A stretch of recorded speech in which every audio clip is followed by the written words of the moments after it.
want to first thank you for inviting me again to the White House. You've been a remarkable friend of the State of Israel. You stand by us. You're standing with us. You are a great, great champion of our alliance. And you actually do the things that you say you do. And I think that people respect that enormously. I certainly do, and the people of Israel do. And I think the Jewish people do as well. We just saw your representative in the Department of Justice fighting anti-Semitism, standing up for Israel in international forums. I just want you to know from the heart, it's deeply, deeply appreciated. As you said, we had the opportunity to talk today about many subjects. First, if I can mention tariffs, it's a subject of some interest today. I can tell you that I said to the President a very simple thing. We will eliminate the trade deficit with the United States. We intend to do it very quickly. We think it's the right thing to do. And we're going to also eliminate trade barriers, a variety of trade barriers that have been put up unnecessarily. And I think Israel can serve as a model for many countries who ought to do the same. I recognize the position of the United States. It says, you know, we're allowing other countries to put tariffs on us, but we don't put tariffs on them. And you know, I'm a free trade champion, and free trade has to be fair trade. And I think that's basically the position that you have put forward, Mr. President. We are going to eliminate the tariffs, and rapidly. I had the opportunity to speak to Secretary Lutnick yesterday. We talked about how we could effect this quickly, and I hope to bring the solution very quickly. We're not talking about intentions. We're not talking about you know, just words. We're talking about results. And those results are going to come back. That's the first. Thank you very much. It's very nice. Thank you. Thank you. Mr. President, what about the hostages deal? Well, What about the hostages? Let him I finish. didn't finish. Okay. I'm going to begin. We spoke about not only the hostages, but about Gaza. The hostages obviously is a human story of just unbearable agony. I speak to the families. I spoke to them yesterday. Spoke to another one when I was in Hungary before I came here. I speak to them every day. They're in agony. The hostages are in agony, and we want to get them all out. Steve Witkoff, was President Trump's very able representative, helped us get a deal that got 25 out. We're working now on another deal that we hope will succeed. And we're committed to getting all the hostages out, but also eliminating the evil tyranny of Hamas in Gaza, and enabling the people of Gaza to freely make a choice to go wherever they want. I mean, they should have that choice. And the President put forward a vision, a bold vision, which we discussed as well, including the countries that might be amenable and are amenable to accepting Palestinians of their free choice if they choose to go there. And I think that's the second thing that we discussed. But the hostages came right on top. We also discussed the situation in Syria. We've had neighborly relations with Turkey that have deteriorated, and we don't want to see Syria being used by anyone, including Turkey, as a base for attack in Israel. Turkey is a country that has a great relationship with the United States. The President has a relationship with the leader of Turkey. We discussed how we can avoid this conflict in a variety of ways, and I think we can't have a better interlocutor than the President of the United States for this purpose. And of course, we also discussed Iran. Look, we're both united in the goal that Iran does not ever get nuclear weapons. If it could be done diplomatically in a full way, the way it was done in Libya, I think that would be a good thing.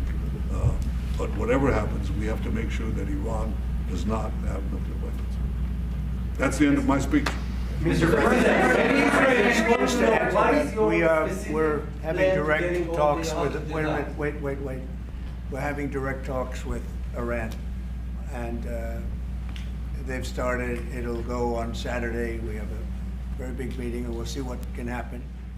And I think everybody agrees that doing a deal would be preferable to doing the obvious. And the obvious is not something that I want to be involved with, or frankly, that Israel wants to be involved with if they can avoid it. So we're going to see if we can avoid it. But it's getting to be very dangerous territory. And hopefully those talks will be successful. And I think it would be in Iran's best interest if they are successful. We hope that's going to happen. And we had just a lot of good talks on a lot of things. I appreciate very much what you said about the tariffs. We've been ripped off and taken advantage of by many countries over the years, and can't do it anymore. Just can't do it anymore. We can't be the stupid people anymore. And it's all because of the people that sat in the seat right here. Not your seat, but this seat. They allowed things to happen to our country that they shouldn't have allowed to happen on trade and other things, many other things. I mean, look at what's happened with our last president, where he allowed millions of people to come into our country with an open border. Who would want an open border? How stupid was that? But he allowed millions and millions of people, and of the millions, and I think it was 21 million people, but let's say 3 of them were serious criminals, serious murderers and drug dealers and gang members and people from jails. All the jails emptied out right into our country, right along the open border on Mexico, generally the Mexico. They came in from Canada too, by the way, a lot. But generally speaking, on the southern border. And what a shame it is that we are now working very hard to get them out, get the criminals out, get the murderers out, the drug dealers, the mentally insane, get them out. They dropped the mentally insane in our country too. And this was all done by the Biden administration. It's a disgrace that we have to work so hard. And then we have judges that try and protect these people, but they didn't protect us when the people were being let in. But to get them out is never easy with these people. So I think we're doing a great job. The border is the best it's ever been.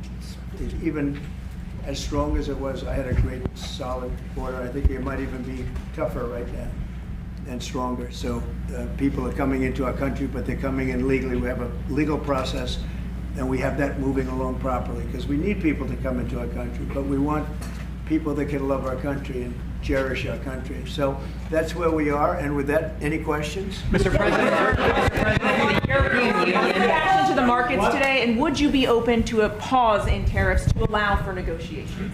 Well, we're not looking at that. We have many, many countries that are coming to negotiate deals with us, and they're going to be fair deals. And in certain cases, they're going to be paying substantial tariffs. There'll be fair deals. As you know, I spoke this morning with the Prime Minister of Japan, and we had a very good conversation. They're coming. And I said, one thing, you're going to have to open up your country, because we sold no cars, like 0 cars in Japan, and they sold millions of cars into our country. They don't really take our agriculture, a little bit of it just to keep us slightly happy, but they don't take what they're supposed to be taking. So we have a great relationship with Japan. We're going to keep it that way, but they're coming in to meet, and other countries are coming in. With China, as you know, against my statement, they put a 34% tariff on above what their ridiculous tariffs were already. And I said, if that tariff isn't removed by tomorrow at 12 o'clock, we're putting a 50% tariff on above the tariffs that we put on. So they've gone for years. They've become a rich country because of people, again, that were in the White House that allowed this to happen. Hundreds of billions of dollars a year they'd make on us on trade, and it shouldn't be that way. And I have a great relationship with President Xi. I hope it's going to stay that way. I have great respect for China, but they can't do this with just, we're going to have one shot at this, and no other president's going to do this, what I'm doing. And I'll tell you what, it's an honor to do it, because we have been just destroyed, what they've done to our system. You know, we have $36 trillion of debt for a reason. And the reason is that people allowed it to get that way. So we'll be talking to China. We'll be talking to a lot of different countries. And I think, you know, if we can make a really fair deal and a good deal for the United States, not a good deal for others. This is America first. It's now America first. And we didn't put America first. We put America last. The people that were in the Oval Office put America last, and we're not going to stand for it. Yeah. Mr. President, who's going to represent the U.S. in the talks with Iran? Two questions. Do you expect any of these deals to be made before April 9th? And secondly, there have been some mixed messages from your administration. You're talking about negotiations, and yet others in your administration are saying that these tariffs are actually permanent. What is the action? Well, they can both be true. There can be permanent tariffs, and there can also be negotiations, because there are things that we need beyond tariffs. We need open borders. You know, we almost had a deal with China where we're going to open up China. It was almost done. Some of you remember it during my first term, and it was very disappointing. We ended up making a great deal. $50 billion worth of product was sold. $50 billion. You'd like that in Israel. And I made that deal, but it wasn't the deal that I wanted. It was the deal that I wanted was that, plus they're going to open up China so that our companies could go into China and compete with other countries and China for the, for a large number of people. And at the very end, that deal was terminated, and we went to a piece of the deal. And so there are a lot of things outside of tariffs, but tariffs are very important. But there are a lot of things like opening up countries that were totally closed. China's essentially a closed country. In fact, it is a closed country. And what they do is they charge tariffs so that if you sell cars or if you sell anything, nobody's going to buy it because the price is out of control. But that's true with a lot of other countries also. So we're going to get fair deals and good deals with every country. And if we don't, we're going to have nothing to do with them. They're not going to be allowed to participate in the United States. What is the view for the hostage? Mr. President, we have time. This gentleman is all day long. Mr. President, thank you for the chance. Many of Palestinian Americans who voted for you and not for Biden because you've promised them to end the war in Gaza. Very honored by that vote, too. The war is still going on and there's no hostage deal. Do you have any update on that? Well, I'd like to see the war stop, and I think the war will stop at some point that won't be in the too distant future. Right now we have a problem with hostages. We're trying to get the hostages out. We got quite a few of them out, but it's a long process. It shouldn't be that long. We have a big problem that we've done. I think I'll ask Pete to maybe talk about it for a second, because a lot of people are asking. The Houthis, we've been very tough and very successful militarily. We've really damaged them badly. These were people shooting down ships and other things, by the way, flying objects like airplanes. And we've put a major hurt on the Houthis, which nobody's been able to do. We've really hit them hard, and they know it, and they don't know what to do. And it's every night, night after night, and we've gotten many of their leaders and their experts. They're experts on missiles. I mean, they actually make missiles. Nobody thought that, but they make missiles. They're highly sophisticated, and they're very tough, but they've been very badly damaged. Nobody else was able to do that but us. Pete, you want to discuss that, please? Yes, sir. It's been a bad 3 weeks for the Houthis, and it's about to get worse. It's been a devastating campaign, whether it's underground facilities, weapons manufacturing, bunkers, troops in the open, air defense assets. We are not going to relent, and it's only to get more unrelenting until the Houthis declare they will stop shooting at our ships. And we've been very clear at the Iranians as well. They should not continue to provide support to the Houthis, and that message has been made. A lot more options and a lot more pressure to apply, and we know, because we see the reports, how devastating this campaign has been in them, and we will not relent. We have a great military. There's no military like our military, and despite Biden having given a lot, but nevertheless a pretty small piece, but it was a lot of our military away in Afghanistan, and one of the dumbest situations, I think, and maybe the most embarrassing situation we've ever been involved in, that short period of time in Afghanistan. What a disgrace that was, but left a lot of our military behind. Left.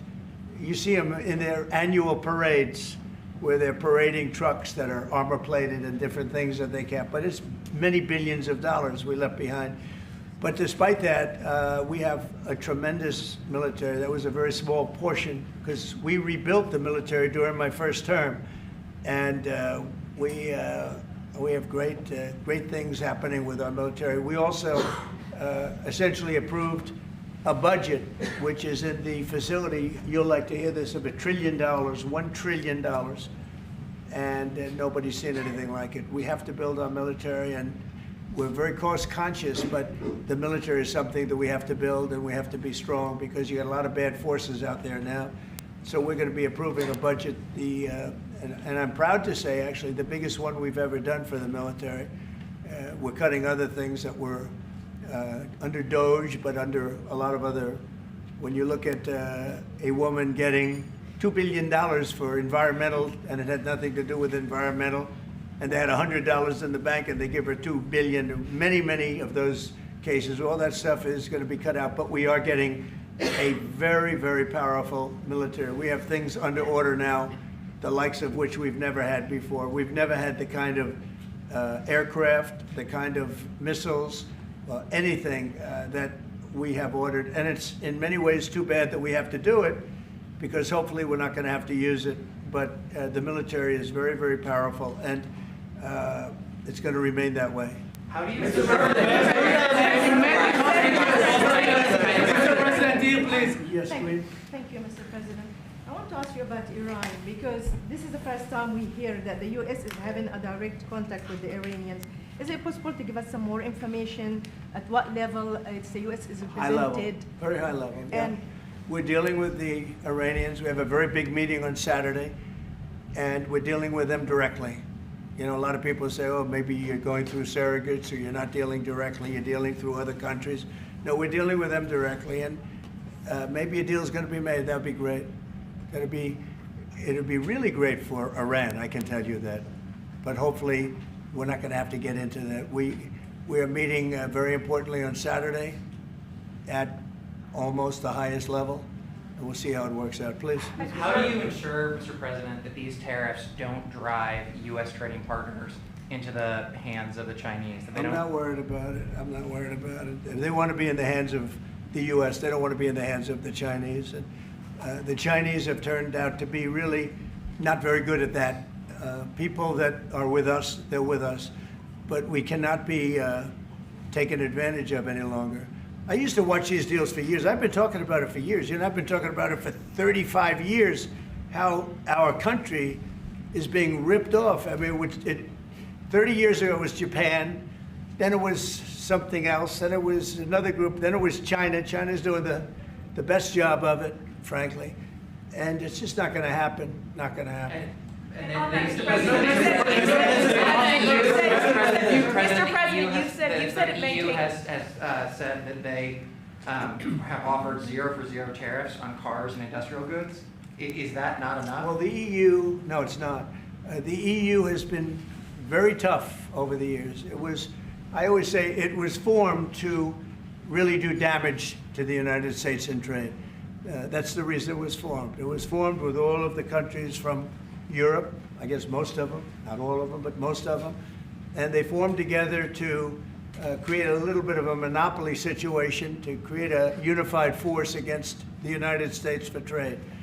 So they have NATO, which is largely the same countries, and they took advantage of us dollar-wise and militarily until I got there. You know, I was able to get $600 billion from NATO, where they paid NATO because most of these nations weren't even paying. We were paying for NATO, so we're paying them to guard them militarily, and they're screwing us on trade. So that's not a good combination.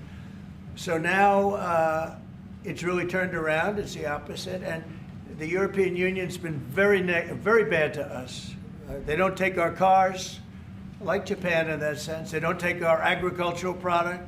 They don't take anything practically. And yet they send millions of cars in a year, Mercedes-Benz, Volkswagen, BMWs.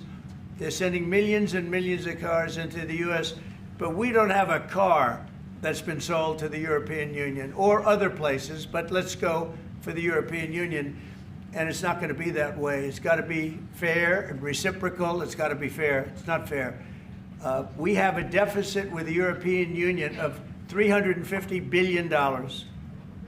And it's going to disappear fast. And one of the reasons and one of the ways that can disappear easily and quickly is they're going to have to buy our energy from us because they need it They're going to have to buy it from us. They can buy it. We can knock off $350 billion in 1 week.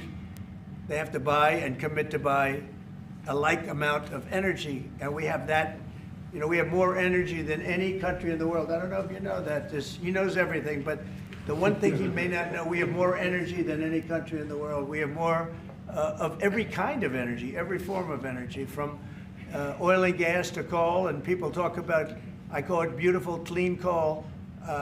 As you know, Germany is opening up a coal plant a week. They tried the windmills and it didn't work. They tried all the other solutions and they were ready to go out of business. Now they're doing a coal plant a week. China is now up to 2 coal plants. They're opening 2 major coal plants every single week in China, all over China, and then we're not allowed to use coal. Well, we have clean, beautiful coal more than anybody else. We have oil and gas more than anybody else. We have the most energy of any country in the world, including Saudi Arabia, including everybody, by a lot. And I took it to number 1. We were number 3, and I took it to number 1 during my administration. And the reason that we were hurt so badly and the reason that we went into such incredible inflation during Biden is energy. It was also their bad spending, but energy, because they played around with this incredible thing that we had built, this administration had built, and the energy costs went through the roof. And when that went up, everything else followed. Now, if you look at what's happening, you got to see this today. I said we're going to try and get groceries down, right? An old-fashioned term, but a beautiful term.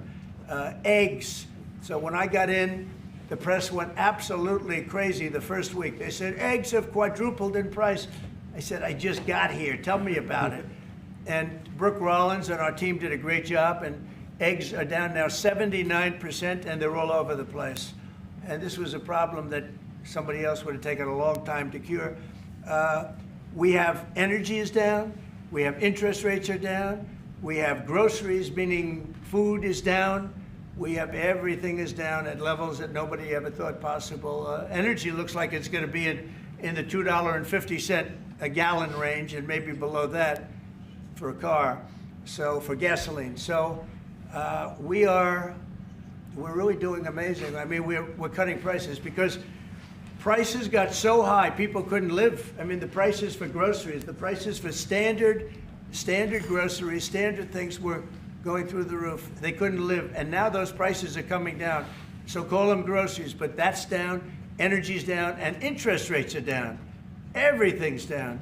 And the interest rates, the beauty there is when we refinance debt, you know, debt's become such a big factor in this country. We're going to start paying debt off with tariffs and other things. But it's such a big factor because the interest rate's so high.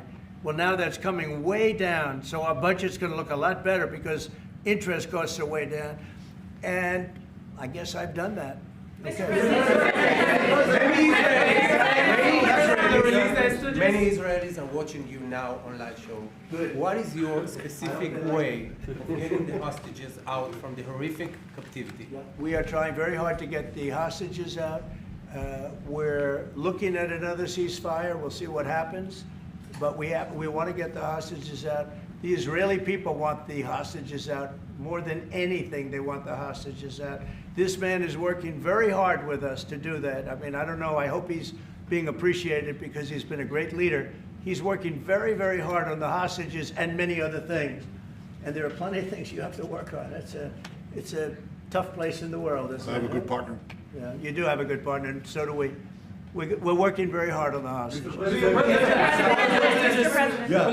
If you're going to negotiate a new deal with Iran, can you elaborate how it's going to be more effective than the JCPOA? Well, I can't really say that, but I think it'll be different and maybe a lot stronger. But they were so happy when we made that first deal because we did get a lot out. You know, I had people right in this office, this beautiful Oval Office. They came in, 10 people, hostages, you know that. And I said to them, so how was it? And the stories they told me, I mean, as an example, I said to them, was there any sign of love? You were there, 10 people. It's only 10, but it's pretty representative. Did the Hamas show any signs of, like, help or liking you? Did they wink at you? Did they give you a piece of bread extra? Did they give you a meal on the side, like, you know, you think of doing? like what happened in Germany, what happened elsewhere. People would try and help people that were in unbelievable distress. They said no. I said, all of them. I said, did they ever wink at you like, you'll be okay? You're going to be okay? No, they didn't do that. They'd slap us. The hatred is unbelievable. And the lives, you know, they lived in a pipe, not really a tunnel, it was a pipe. And they always thought they were suffocating, they were going to suffocate. And then they'd open up the pipe, and it was like 3.5 feet high. This isn't, you know, we hear tunnels is bad, but pipes are worse. And the stories I heard were incredible. But I just said, was there any sign of potential love or affection? And there were none whatsoever. It was amazing to me. There was nothing like, here, take this, it's a little extra meal or something. They lived like hell. I don't know, they seemed to be, they were amazing to me because they seemed to be pretty normal. They weren't scarred, but I guarantee underneath they have to be scarred. And one was there for 356 days, another was there for about 180 days, you know, a long time. These are people that have been really, really horribly treated. I've never seen anything like it, actually. I was very surprised to hear the answer. Thank you, Mr. President. Are there 2 or 3 countries that are on your list that you feel are farther along in getting their tariffs lowered? I think there are many that want to get rid of tariffs right now. European Union, I mean, as badly as they've treated us, they've brought their car tariffs essentially off. I guess they brought it down to 2.5, and I hear maybe to nothing. But it's not only tariffs, it's non-monetary tariffs. It's tariffs where they put things on that make it impossible for you to sell a car. It's not a money thing, they make it so difficult, the standards and the tests. They drop a bowling ball on the top of your car from 20 feet up in the air, and if there's a little dent, they say, no, I'm sorry, your car doesn't qualify. When the same car from Germany or anything would dent likewise, unless you can have an army tank, it's going to dent. So they come up with rules and regulations that are just designed for one reason, that you can't sell your product in those countries, and we're not going to let that happen. Those are called non-monetary barriers. They make barriers that are so tough that it's impossible to qualify. So tariffs are a big part of it, but there's another big part of it, and that's barriers. They also do something else. They manipulate their currency, and they drive it down. They want to have low currencies, you know. It sounds better to have a high currency, a strong dollar or whatever, but they bring their currency down, and when it competes with our currency, it's very hard to sell a tractor. It's very hard to sell product because their currency is low and ours is much higher relatively. And so it makes it very hard. I speak to a lot of companies that do business, tractor companies, and they say it's so hard to sell because what they've done is they've lowered the yen or they've lowered the yuan or they've lowered their currency so that it's very hard to compete. We don't want that either. So we have a lot of things that we're talking about, but we're going to fix it properly, and it's going to be fair to everybody. And in the end, I think we're going to have a world that does a lot better, you know, but they have to respect the United States. And nobody but me would do this. Nobody but me would do this. You know, it would be nice to serve, a nice, easy term, but we have an opportunity to change the fabric of our country. We have an opportunity to reset the table on trade. We lose billions of dollars. We lose close to $2 trillion a year on trade. We lose $1 trillion a year to China. $1 trillion. We lose hundreds of billions of dollars a year on trade to China. We lose hundreds of billions of dollars overall, probably close to $2 trillion. Why would we do that? Number one, why would we do that? And then you have to say, is it sustainable? Then you hear about all of the people that say, well, deficits, if we have a deficit with the country, or if the country has a big surplus with us, like China has a massive surplus, that they take and they spend on their military. Well, we don't want that. I don't want them to take $500, $600 billion a year and spend it on their military. I don't want them spending money on their military. And I shouldn't have to spend money. We shouldn't have to spend it either. Because, you know, hopefully, and I said this to President Xi, hopefully it's money that we're never going to use. In other words, because we're not going to use those incredible weapons that we have and that they have.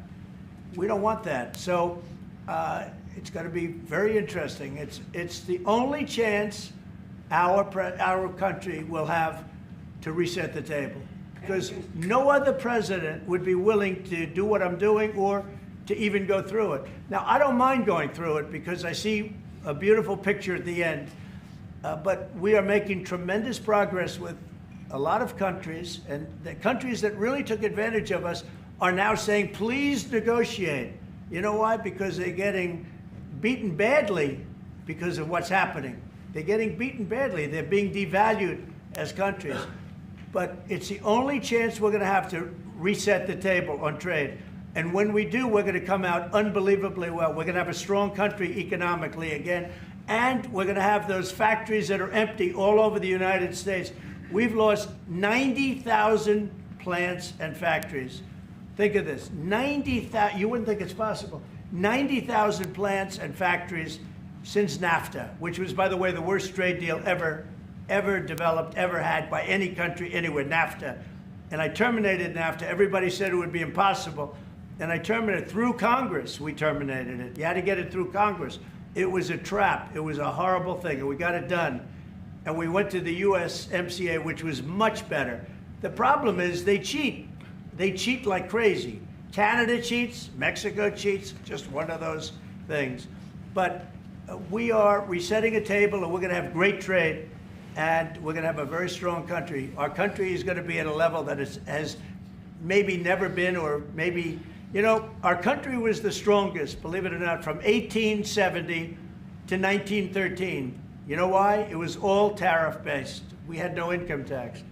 Then in 1913, some genius came up with the idea of let's charge the people of our country, not foreign countries that are ripping off our country.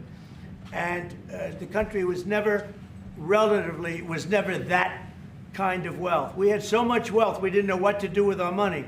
We had meetings, we had committees, and these committees worked tirelessly to study one subject.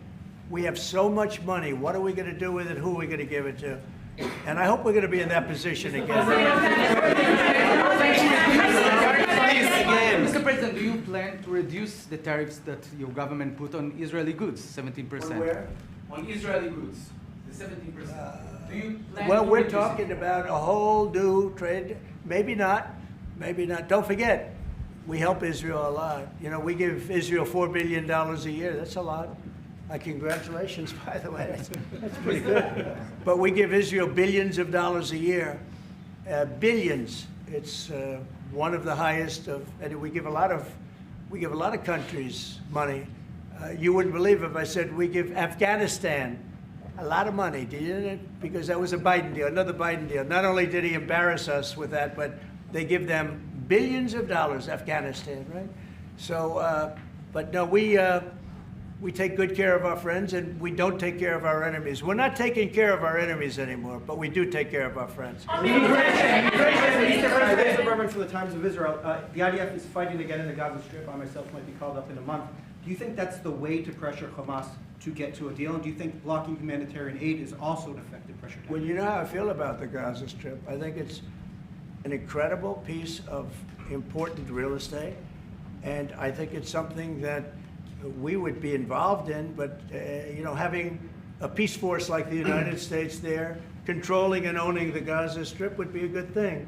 Because right now, all it is for years and years, all I hear about is killing and Hamas and problems.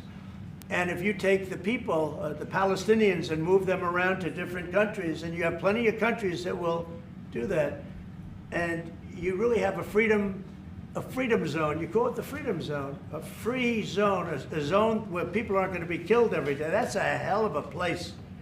It's a, you know what I call it, a great location that nobody wants to live in, because they really don't. And when they have good living, real living, where Hamas and all of the problems they have, the level of death on the Gaza Strip is just incredible. And I've said it. I don't understand why Israel ever gave it up. Israel owned it. It wasn't this man, so I can say it. He wouldn't have given it up. I know him very well. There's no way. They took oceanfront property and they gave it to people for peace. How did that work out? Not good. Is the immigration, sorry, Mr. President, is the immigration plan still on the agenda? Which immigration? From Gaza. From Gaza. All it is a concept that I had that I think is good, and now people are copying it. You know, maybe you want to tell, people are talking about the Trump plan. Gee, why don't we do that? Would you like to answer that question? I think what the president talked about is, first of all, to give people a choice. You know, Gazans were closed in, and every other place, including in arenas of battle, I mean, whether it's Ukraine or Syria or any other place, people could leave. Gaza was the only place where they locked them in. We didn't lock them in. They're locked in. And what is wrong with giving people a choice?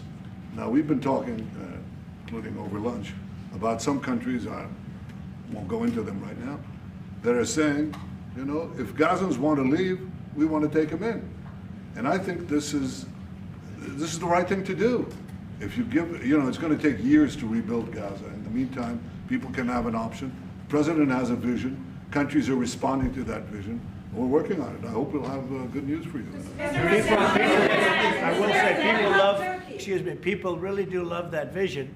It's a long-term vision, but so importantly is to have that be a safe field, because you're right smack in the middle of the Middle East. You're right along Israel. It should have never, ever been given away. It shouldn't have been given away by Israel. I don't know why they did it. I mean, I do know why, because they were promised peace, but that didn't work out too well, because it's one of the most dangerous pieces of land anywhere in the world.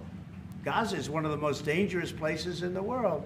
So they gave it away for good intention, and it didn't work out that way. And a lot of people like my concept, but you know, there are other concepts that I like too. And there are some concepts I don't like. You know what I don't like? The way it is now. Because right now it's a dangerous death trap, Gaza. Yeah. Thank you, sir. Can you talk a little bit about your potential meeting with Vladimir Putin? Do you still plan to meet with him? Could that happen in Saudi Arabia?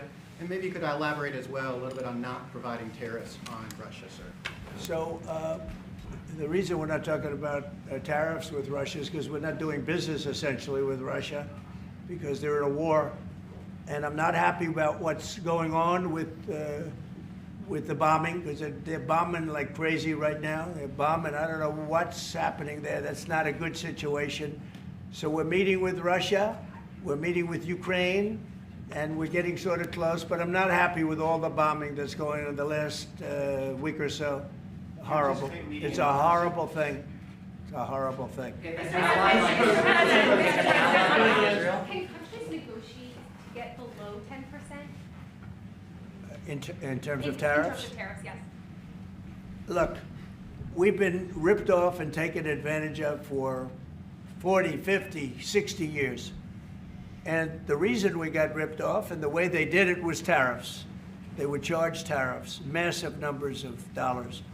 And when you look at China, when I took over, it was at $507 billion they were making. I call it making. A lot of people say, oh, it doesn't mean anything. Having a surplus means a lot, in my opinion. It's almost like a profit or loss statement. And when I took over, it was $507 billion that China was, this is originally, first term.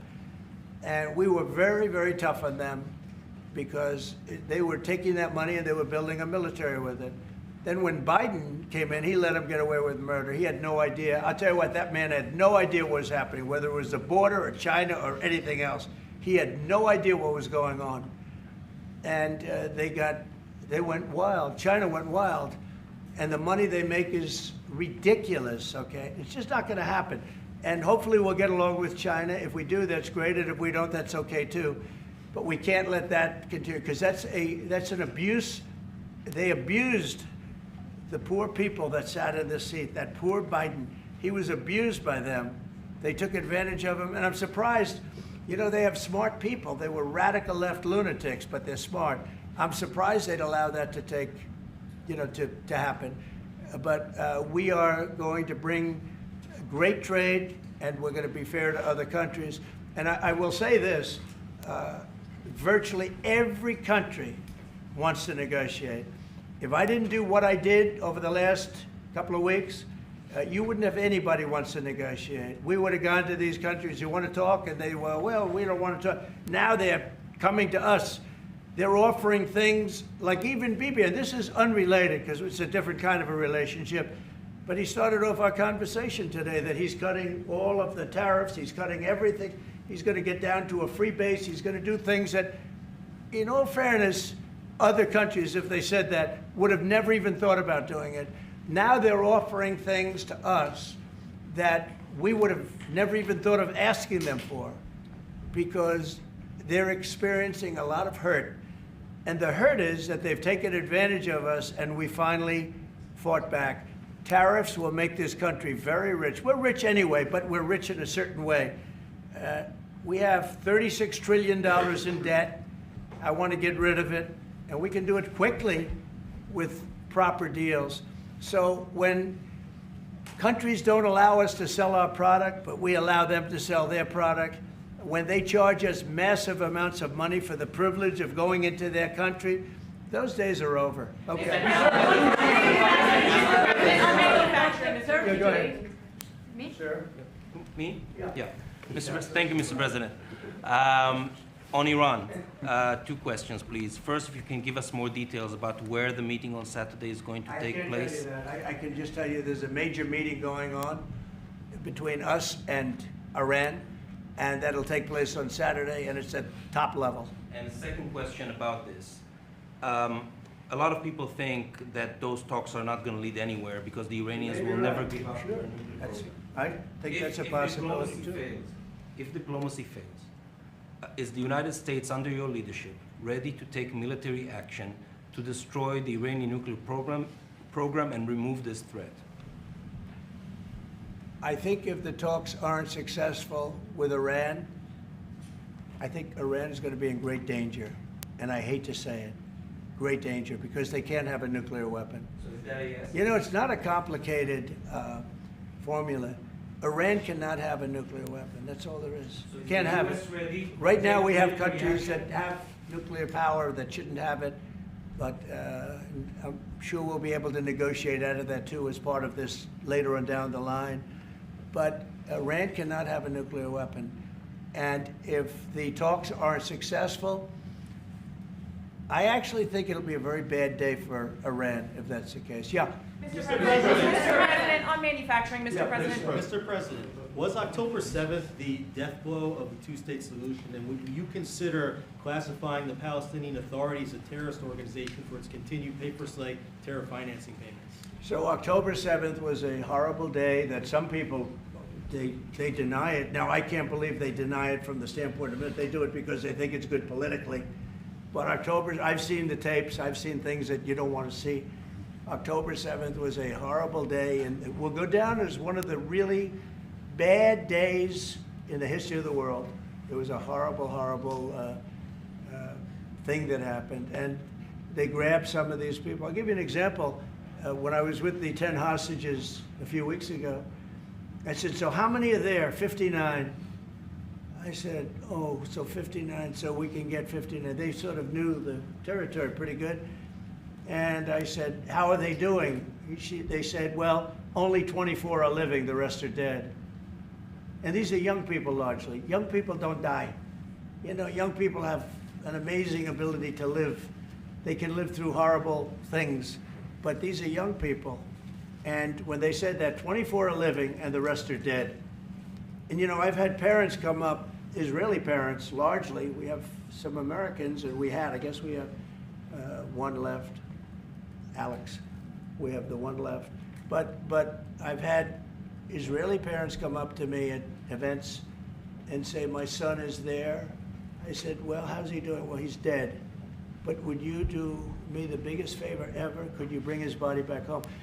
They talked about a young dead boy and a young dead girl like they were living. And that could have something to do with religion. That could have something to do with, I guess maybe any parent would be, but I was surprised. And they said, sir, my son is dead. It is just as important to bring that body back home. I asked that question as if he were alive. So you have a lot of them dead, and we'll be able to bring them back. But it's a horrible thing that's happened. These are young, largely young people, some old ones too, frankly, and those people have lived in hell. When they came off, the second group that came out, they looked like they just got out of a concentration camp. They looked exactly like the pictures that I'd see from the 1940s, the concentration camps. And then they got a little bit better, you know, but that second group, those people came out and I said, this is unbelievable. We're going back into a chapter in history that is one of the worst ever. It's really very bad. Okay? Mr. President, thank you. You've said it could take 2 years to get American manufacturing fully up to speed in response to these tariffs. What happens in the meantime? Should Americans be prepared potentially for years? Yeah, I'll tell you what happens. We have now $7 trillion. Think of this, $7 trillion of commitments from companies wanting to go in, from Apple to many, many companies. But that takes time. Many from Taiwan. What? It takes time to Of course it takes. manufacture Well, are you products. asking me a question or are you telling me? Yeah, it takes time. You know, you got to build a thing called a factory. You have to build your energy. You have to do a lot of things. I'm giving them energy. You know, we're going to let them build their own power plants. They'll be their own.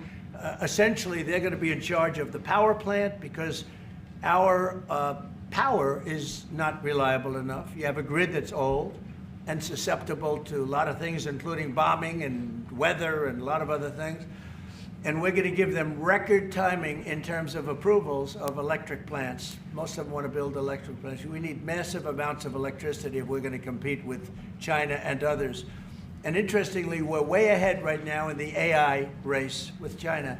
But the way we lose that race is if we can't give them electric. But we have more plants being built. We have everything. We're doing so great. And we want to keep it that way. And tariffs will be an important part of it. But one of the other things, Lee Zeldin's doing a fantastic job, head of environmental protection. And he's doing very rapid approvals for people to get, for big companies that are going to build a plant that's going to cost billions of dollars. And we're going to get them their approvals. They have to be environmentally perfect, everything good, but they're going to be in record time, a matter of months versus a matter of many, many years. Okay? But in the meantime, Lisa Rozovsky from Haaretz. Turkey claims it will stabilize the situation in Syria. Turkey? Yeah. Israel doesn't want Turkey to influence in Syria. What do you think? Do you think Turkey's influence in Syria can actually make it a better, more peaceful country, or vice versa? Well, I have great relations with a man named Erdogan. Have you heard of him? Yeah. And I happen to like him, and he likes me, and I know the press will get very angry. He likes Erdogan, but I do, and he likes me, and we've never had a problem, and we've gone through a lot, and we've never had a problem. We've always got, as you remember, we got our minister back from Turkey. You remember that? And this was a big deal at the time. And we got him back. And I told the Prime Minister, I said, just, Bibi, if you have a problem with Turkey, I really think I'm going to be able to work it out. You know, I have a very, very good relationship with Turkey and with their leader. And I think we'll be able to work it out. So I hope that's not going to be a problem. I don't think it will be a problem. Now, with that being said, I believe it was Turkey, and I said that to him. I said it. I said, congratulations. You've done what nobody's been able to do in 2,000 years. You've taken over Syria with different names, but same thing. I said, you've taken it over. He's taken it over through surrogates. He goes, no, it was not me. I said, it was you, but that's okay. You don't have to say, well, sort of maybe it was me, okay. But what he did, look, he's a tough guy and he's very smart. And he did something that nobody was able to do. You know, you got to hand it to him. Any problem that you have with Turkey, I think I can solve. I mean, as long as you're reasonable. You have to be reasonable. We have to be reasonable. Thank you very much, everybody. Thank you, press. Head out. Head out, press. Thank you. Thank you. Head out that door. Head out still. Through the corridor. Straight to where we came in. Thank you, press. Thanks, guys. Thank you, everyone. Please go out the door. Ma'am, the door's right there. Thank you, everybody. See, I tried to get a question in. Have a good day. Thanks, guys. Keep going. Keep going. Thank you. Next time in Israel. Thank you all. Good question. Thanks, guys. Keep going. Keep going.